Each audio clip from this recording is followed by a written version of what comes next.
ये तत्काल निकलिए गांव से बाहर, गांव के सीमा से बाहर निकलिए, नहीं तो मैं तत्काल पूरी किताबें जला दूंगा और आपके साथ जो होगा उसके जिम्मेदार आप स्वयं होंगे। सीधी सी बात है। बहुत तेजी से निकल जाइए सभी लोग, पूरी टीम के साथ से,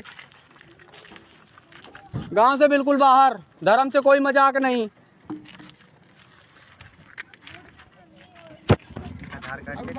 पूरे गांव में टीम भैया, मैं अभी बांदा से वेद पढ़े पर भेद न जाने, बाँचे पुराण 18। पत्थर की पूजा करें, भूल गए सृजनहारा। लोक वेद को पंडित पकड़े, भादो नदी बहंगा।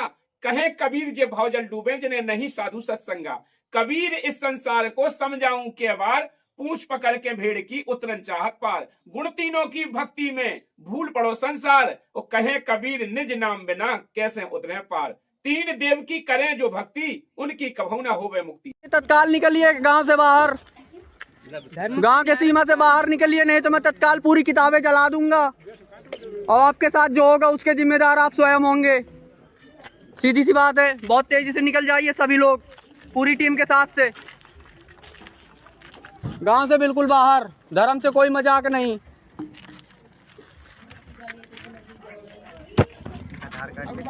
पूरे गांव में टीम भैया, मैं अभी बांदा से दोस्तों नमस्कार, स्वागत है आप सबका फिर से एक नए वीडियो में। दोस्तों आज हम बात करने वाले हैं कुछ असामाजिक तत्वों के बारे में, जो लोग बेबुनियाद बेजाने अनजाने में जो गलतियां करते हैं उनके बारे में। जैसे कि आप लोगों ने क्लिप देखा होगा वीडियो, सबसे पहले उसमें क्या बोला गया, वो कह रहा था कि हटाओ गांव से निकलो और एक पुस्तक प्रचार लेके जाओ, नंतर हम इसको चला देंगे, और गांव से बाहर निकल जाओ और धर्म से मजाक नहीं होगा। बात उस पर होती है कि धर्म से मजाक नहीं होगा। आखिर धर्म क्या है, इससे जानकारी है भी या नहीं भी है। धर्म के नाम पर ये लोग धंधा बना रखा है। इन लोगों ने जो धर्म के नाम पे धंधा बना करके जो लोग कहते हैं कि धर्म से मजाक नहीं होगा, इन लोगों को धर्म का पता ही नहीं है कि हमारा धर्म है क्या। अरे संत रामपाल जी महाराज जी ने प्रथम लाइन में लिखा हुआ है, जीने की राह, आप देख सकते हो, ज्ञान गंगा देख सकते हो। संत रामपाल जी महाराज जी ने प्रथम लाइन में लिखा है, जीव हमारी जाति है, मानव धर्म हमारा, हिंदू मुस्लिम सिख ईसाई धर्म नहीं कोई न्यारा।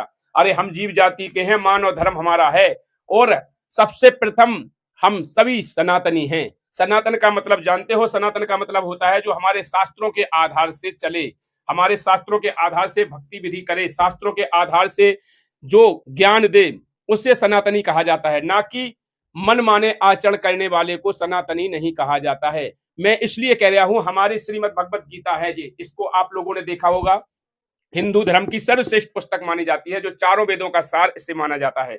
इस पुस्तक में लिखा हुआ है, गीता अध्याय 16 के श्लोक नंबर 23 में कहा गया है, जो पुरुष शास्त्र विधि को त्याग कर अपनी इच्छा से मनमाना आचरण करते हैं, ना तो उनको सुख होता है, ना सिद्धि होती है, ना परम गति होती है। किसी भी प्रकार का कोई लाभ नहीं होता है मनमाना आचरण करने वाले को। इसलिए तुरंत गीता अध्याय 16 के श्लोक नंबर 24 में कहा गया है कि कर्तव्य की व्यवस्था में शास्त्र ही प्रमाण हैं। शास्त्रों के आधार से तुझे पूजा करना पड़ेगी, शास्त्रों के आधार से चलना पड़ेगा, इसलिए शास्त्र ही प्रमाण है। तो शास्त्रों में कहा गया है जो धर्म के बारे में, तो शास्त्रों में बताया गया है कि जो सनातन धर्म है वो सर्वश्रेष्ठ धर्म है, और सनातन धर्म उसे कहते हैं जो शास्त्रों के आधार से चलता है। तो आज संत रामपाल जी महाराज जी ही सनातनी हैं, सच्चे सनातनी संत रामपाल जी महाराज जी हैं पूरे विश्व के अंदर।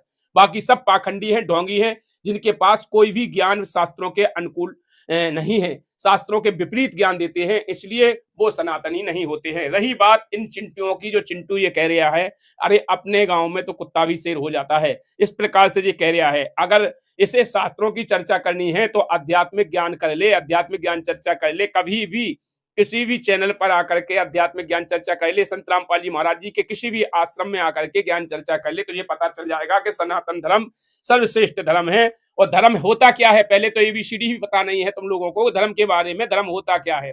धर्म धर्म चिल्लाते हो, सनातन सनातन चिल्लाते हो। सनातन किसे कहते हैं? सनातन उसी को कहते हैं जो शास्त्रों के आधार से भक्ति विधि करे, शास्त्रों के आधार से चले, क्योंकि हमारा शास्त्र ही हमारा संविधान होता है आध्यात्मिक का। संत रामपाल जी महाराज जी ने सभी शास्त्र खोल के दिखाए हैं, 4 वेद 6 शास्त्र 18 पुराण खोल के दिखाए हैं।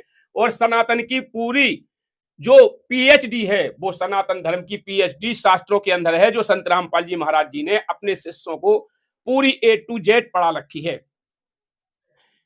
उस पूर्ण संत के बारे में हमारी गीता जी समर्थन करती है। गीता अध्याय 4 के श्लोक नंबर 34 में कहा गया है, हे अर्जुन, उस तत्वदर्शी संत की शरण में जा, सरलता पूर्वक दंडवत प्रणाम कर, कपट भाव छोड़ करके, फिर वो तुझे ज्ञान उपदेश देगा, उससे तेरा कल्याण होगा। दंडवत प्रणाम, जबकि दंडवत प्रणाम किसी को नहीं किया जाता है, केवल तत्वदर्शी संत के लिए गीता जी में लिखा हुआ है, जबकि उसने अपने बारे में भी नहीं कहा गया है। गीता बोलने वाला, गीता ज्ञानदाता अध्याय 8 के श्लोक नंबर 13 में कह रहा है कि ओम मेरा मंत्र है, ओम इति एकाक्षरम ब्रह्म ब्रह्मांडम मां अनुसरणम ये पर्यंती तजंदेहम सयाति परमाम गतिम। मुझ ब्रह्म को जो ओम मंत्र का जाप, जो ओम नाम का जाप करते करते अंतिम श्वास तक शरीर को त्यागता है, उसे ब्रह्म गति प्राप्त होती है, मुझ ब्रह्म तक, ब्रह्मलोक तक चला जाता है। लेकिन ब्रह्मलोक गए हुए भी पुनरावृत्ति में रहते हैं, जो कि गीता जी के अध्याय 8 के श्लोक नंबर 16 में स्पष्ट लिखा हुआ है कि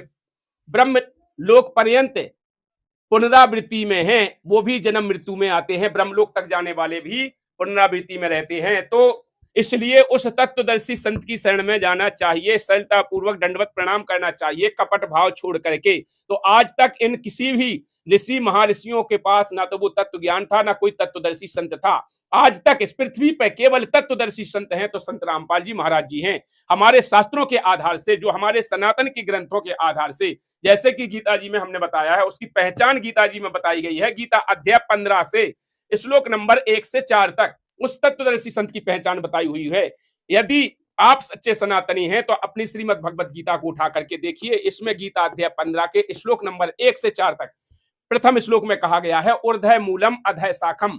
इस संसार रूपी पीपल के पेड़ को, उल्टा लटका हुआ पीपल का पेड़ जान, जो ऊपर को जड़ नीचे को शाखा वाला पेड़ है, इसे जो जड़ से लेके पत्ते तक सहवेद विद बता देगा, सभी शास्त्रों के आधार से सहवेद विद बता देगा, छंद क्या है, पत्ते क्या है, तना क्या है, जड़ क्या है, वही तत्वदर्शी संत होगा, वही तात्पर्य को जानने वाला होगा। तो आज तक किसी भी संत महात्मा ने गीता जी के अनुसार, आज तक किसी भी, जितने भी संत हैं, कोई भी है, शंकराचार्य है, चाहे मठाधीश है, चाहे कथावाचक है, किसी ने भी श्रीमद् भगवत गीता के अनुसार आज तक वो तत्वदर्शी संत की पहचान नहीं बताई है, ना ही उस तत्वदर्शी संत के बारे में बताया है।